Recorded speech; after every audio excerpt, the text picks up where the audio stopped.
सो हम ये कंक्लूड करें कि average value of alternating current is that study current which flows same amount of charge in a particular time period, and here we are taking the time period means the total time period means one cycle.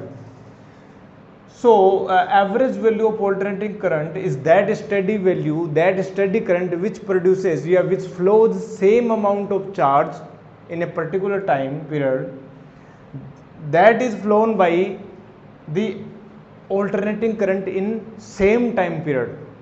तो मैं बोल सकता हूँ कि average value मतलब steady value, steady current वो होगी कि मान लो कि टोटल टाइम पीरियड और जितना चार्ज हमने फ्लो किया मान लो वो क्यू है, ठीक है। तो एसी जो है वो कितना टाइम पीरियड फ्लो, कितना चार्ज फ्लो करवाएगी किसी टाइम टोटल साइकिल के लिए, तो टाइम dt टाइम के लिए वो फ्लो करवाएगी dq equal to I dt। तो टोटल जो चार्ज होगा पर्टिकुलर एक साइकिल के लिए वो हो जाएगा 0 to t आई dt।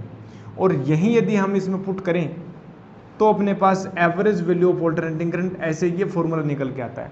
तो अब पता चला कि average value of alternating current का फॉर्मूला ये कहाँ से ड्राइव होता है।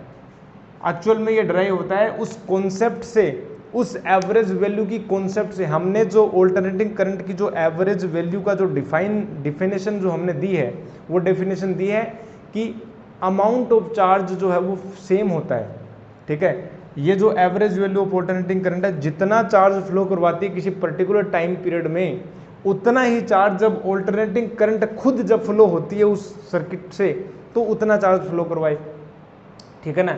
इसलिए हम ये average value of alternating current हम इस प्रकार से हम फॉर्मूला लिखते हैं। लेकिन ऐसा ही जो फॉर्मेट है वो आता है RMS value of alternating current. उसमें हम हीट को रेफरेंस मानेंगे, उसमें हम हीट को, कितनी हीट प्रोड्यूस करती है, ठीक है, वो आरएमएस वैल्यू वो हम बाद में देखेंगे। अभी के लिए एवरेज वैल्यू की definition, average value of alternating current ये निकल के आती है।